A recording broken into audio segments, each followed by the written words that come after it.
Denis, on reste dans la royauté, il Ah me oui, semble, je un vais vous peu. parler d'une femme, je vais vous parler d'une reine, la dernière reine de France et de Navarre, Marie-Antoinette. Marie-Antoinette, mais en fait, c'est pas d'elle dont je vais parler. Je vais parler d'une femme Ah bon, alors qui je vais vous s'appelle parler d'une femme, mais Michel c'est pas... Lorrain. Alors évidemment, ça casse un peu l'ambiance, mais que l'on surnomme Marie-Antoinette. Parce que Oui, elle voit pourquoi un film avec Michel Morgan sur la reine de France. Elle tombe vraiment passionnée par Marie-Antoinette. Elle Moi, je va serais tombé consacrer... passionné par Michel Morgan, moi. Oui, ou les deux, hein, je veux dire. Et elle va consacrer sa vie entière à collectionner tout ce qui a rapport ou qui aurait pu appartenir à Marie-Antoinette. On regarde. Pour Michel, cet instant est solennel. Maintenant, ça va redonner vie. Ça clique.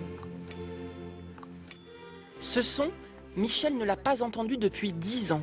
Cette pendule va pouvoir rejoindre sa collection. Une collection pas comme les autres, consacrée à la souveraine Marie-Antoinette. Et chez elle, il y en a partout, jusque dans sa salle de bain, qui contient même des gadgets d'aujourd'hui. Ça va aussi bien aux gadgets modernes.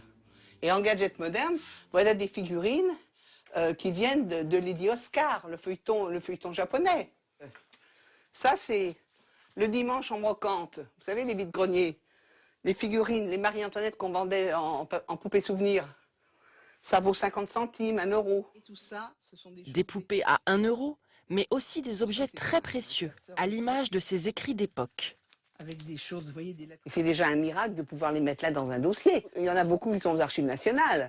C'est des choses que j'achète volontiers et même des fois très cher pour avoir le document. Hein. Ça se vendait dans la rue, ça. J'attends la tête de l'infâme Marie-Antoinette sous mon tranchant. Marie-Antoinette, une reine mal aimée, notamment pour ses dépenses et sa frivolité. Michel la découvre au cinéma, sous les traits de Michel Morgan. Elle va alors décortiquer sa vie. Pour elle, ses accusations sont mensongères.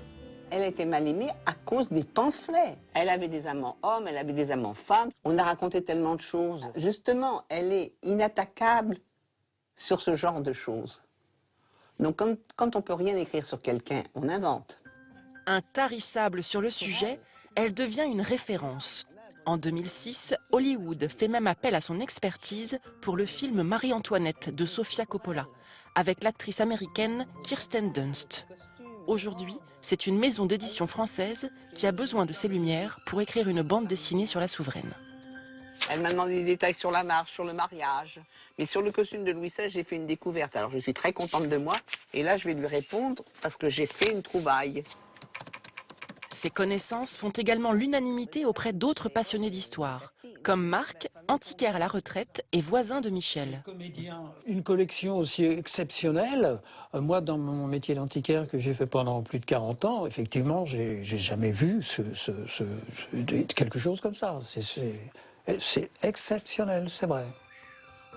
Une collection exceptionnelle, d'une ampleur telle qu'elle devrait être exposée. Affaire à suivre. Oui.